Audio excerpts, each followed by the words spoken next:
One of the most frequently asked fly fishing questions, one we get here all the time at VFC, is how do I find places to fish? I've got the gear, I'm ready to fish, but where do I even go? How do I know if a place even has fish? Where do I go to find that fish of a lifetime? Where do I even start? And what makes this even harder is a lot of anglers hold their secret fishing spots close to the vest.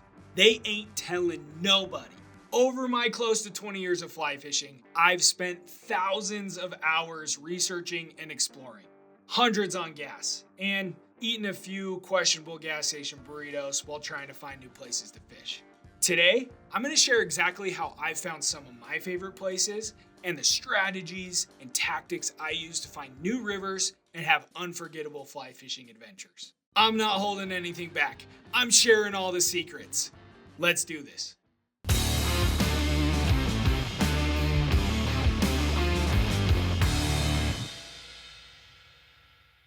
Today, we're going to talk all about the different types of places you can fish, the pros and the cons to each, and then we're going to reveal our finding fish blueprint that you can follow step by step to find your own perfect place to fish. Let's set the stage and talk about how to approach all the different places you can fish at a higher level. Whether it's a river, a stream, a pond, a lake, I like to think of them on a spectrum. On one side, you've got those world famous, super well known, popular rivers that you might see when you're scrolling Instagram or they make movies about. And on the other side, you've got off the grid or lesser known rivers. You know what I'm talking about. That secret honey hole we've all dreamed about that's home to that big, beautiful 20-inch cutthroat trout that doesn't even know fake flies exist yet. Oh, let's talk about the pros and cons of both. These popular rivers, they didn't just pay someone to deem them world famous. They have some of the greatest fly fishing you'll ever find, some of the most prolific hatches you'll ever see, and some really, really big fish. Fishing these rivers can be nice because they usually have lodging, gas stations, and restaurants nearby if you want to make a trip out of it, or if you fish with someone who's going to throw a tantrum if he doesn't get his wings and Diet Coke. Although these rivers do have a ton going for them, they do have a few drawbacks. First, they are crowded. The fishing and the hatches, they're so good that people travel from all around to experience them. Oftentimes, you're going to be fishing with people elbow to elbow, so this could be an issue depending on your tolerance for personal space. And because the rivers are so crowded and get fished a bunch, the fish are often a lot more discerning and picky.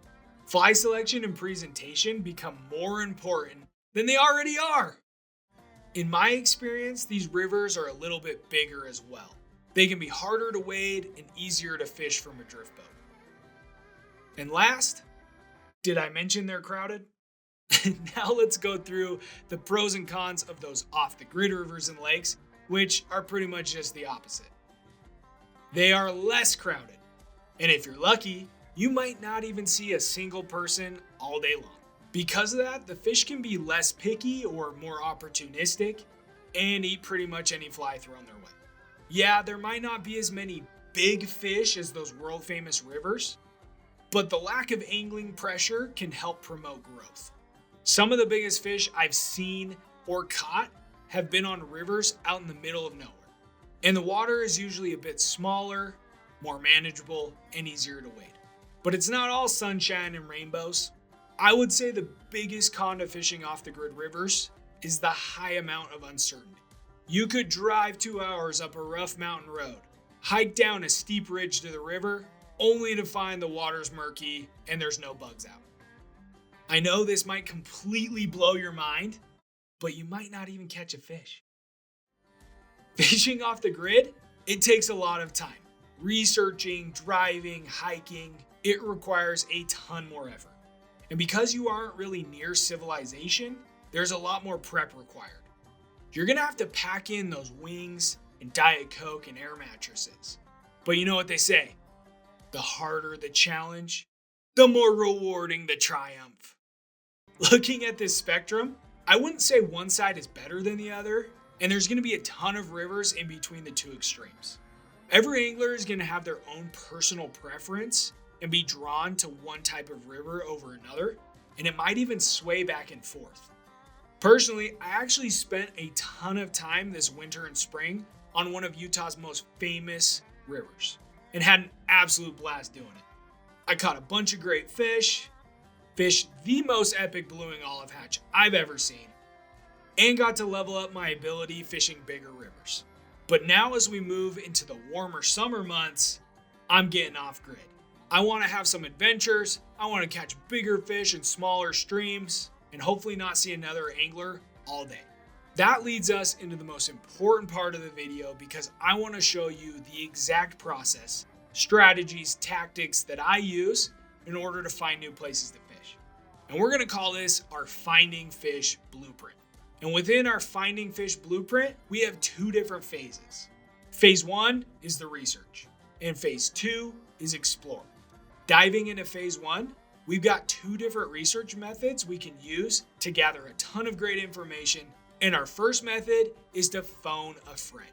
This is going to help you find some great places to fish. But before we dive in, I want to help you avoid some awkward interactions or conversations because in this method, you're going to be asking other anglers for help. That could include fishing buddies, anglers or guides at your local fly shop, or in online groups or communities like on Facebook or Reddit. And having visited a lot of fly shops myself and talking to other fishing buddies, there's a guiding principle that comes to mind that's pretty much great for any aspect of life, but especially if we're trying to find places to fly fish, and that is, you get out what you put in. So if you're scrolling Instagram and you see a buddy holding a big fish, but you haven't talked to him in 3 years, he's probably not going to feel too generous if you shoot him a message and ask him where he caught that fish and directions on how to get there. And if you walk into a fly shop and beeline it up to the counter, asking point blank where to go fish and what flies to use, yeah, they're probably going to help you out. But it might get a little bit awkward. And I'm talking from personal experience. I've been that guy. I've done that. But I've learned there is a better way. If there's one thing us anglers have in common, we like food, we like drinks, and we like to tell stories about fish. So if you have a buddy you want to go fish with, you could offer to buy lunch and stock the cooler. Ask him to show you some pictures or tell a story about the latest fish he's caught. How do you think I've gotten Spencer to give up all of his secret fishing spots? And if you're hoping for some solid information from a fly shop, again, dropping off a pizza or some drinks and sitting around talking about life on the river. That's going above and beyond. But at a minimum, I would suggest maybe snagging a new hat. That's what I like to do, or some flies. Anything that you can do to develop a relationship, even if it's transactional, rather than just badger them for information. And this is usually why I advise against asking for places to fish in any online group or community or forum. Unless you have a great relationship with those in the group, but usually it's just a bunch of people you don't really know. You might get one or two really nice guys that will ask you to DM them and they'll help you out, but it's more than likely you're either just gonna get ignored or maybe even some mean comments. Do I agree with this? No, but it's just something I've witnessed too many times to count. So the guiding principle with our phone a friend method, you get out what you put in. Try to connect with some new fishing buddies, share a drink, swap some fish stories, get a cool new hat, and then ask for some good places to fish. Chances are they're not going to tell you about their honey holes, but they'll probably lead you in the right direction. But what about those times when you want an adventure? You want to get off grid, you want to find somewhere completely new. Where do you even start? This is where we head back to our blueprint and use our DIY or do-it-yourself method. First, we're going to start off broad. We're going to be looking for hints, whether that be the name of a specific river or a broader area like a canyon or group of lakes. And there are a number of ways to do this. The easiest is to use your favorite search engine. I prefer Google, and type in places to fly fish in the name of your state. This is likely going to bring up a bunch of blog posts and articles. Maybe the top 20 places to fish in your state.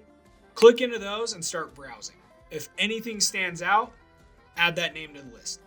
Remember, at this part of the research process, we're just looking for broad information. You can go as long as you want, but just keep in mind that some of the best information I've ever found was on page 5 of Google search results in a 2007 blog article. Other websites you might find helpful are your state wildlife agency's fishing site or stocking reports. This is going to help you know if you're fishing in a place that actually has fish. Another great way to find some clues is to buy books about fishing in your state.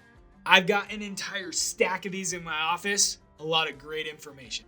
My last strategy is something referred to as blue lining. So you're going to pull up Google Maps and start searching out blue lines, which represent rivers and streams, or circles, which represent lakes or ponds. And we're going to do this in areas near other lakes or rivers that you like to fish already. And again, we're just looking for broad information, maybe some clues on places we could potentially go. Okay, so now we've gone down the rabbit hole of Google search. We've browsed some books. We've messed around on maps a little bit. Now we have a bunch of names of rivers and lakes that have sparked our interest. Time to dive a little deeper. So take the name that stood out to you the most, and let's go Google search round 2. Type fly fishing, name of the river or lake, into the search bar and see what you can find. You're looking for general information, fishing reports, bug activity, access points, really anything that could help you know where to fish and what to expect on that river. Some rivers, they're gonna have a ton of information. That means they're more popular. And other rivers, they're not gonna have any information at all. That means they're more off the grid.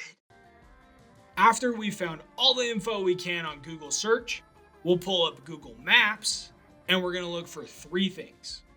Number 1, roads. How do we access the river? Can we drive right to it, or are we gonna have to hike? 2, campgrounds or picnic areas. This is gonna be a great place to park or stay and a good indication of public land, which we'll talk more about in a second. And 3, we're gonna switch it to satellite mode. And we're gonna start to investigate what the river actually looks like. Is it curvy and flowing through meadows? This usually indicates slower moving water. Or is it in a steep canyon with lots of rapids and pocket water? And you can sometimes tell if roads are paved or dirt. Sometimes you can eliminate a river off of your list just by looking at it in satellite mode and seeing that there isn't much water or it's impossible to get to. Another tool that I like to use, and this is a paid tool, but I'm out exploring and fishing enough that it justifies the cost. This tool is Onyx, and I use it for 3 reasons. The main reason is it tells me what land is public and which is private. Here in Utah, I'm legally not allowed to fish in rivers that flow through private land.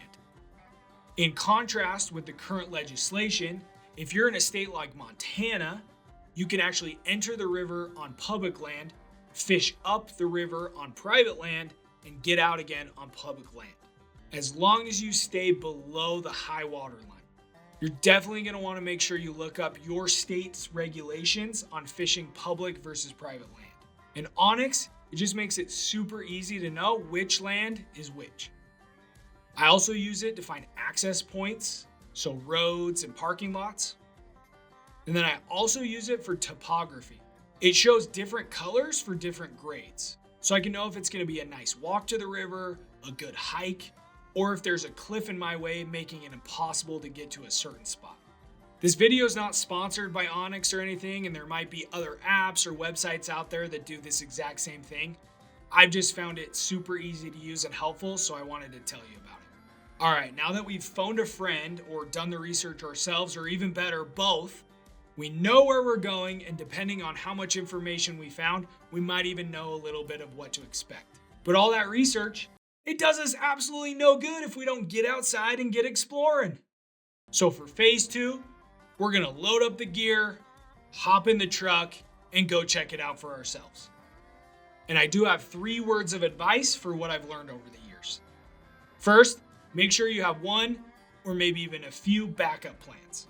Sometimes you drive 2, 3, 4 hours, you get to the river, and it looks like chocolate milk. It really helps to plan ahead and know of a few more places close by or on the way home that you could stop by in case this happens. Second, you've got to be okay with not catching fish. It's part of the exploration game. New rivers, they can kick your butt. River conditions, they can be tough. That's part of the fun. That's part of the adventure, because third, the more effort you put in, the more miles you put on that truck, the more times you get skunked, the more rewarding it will be to find that secret honey hole with that big, beautiful 20-inch cutthroat trout that doesn't even know fake flies exist yet.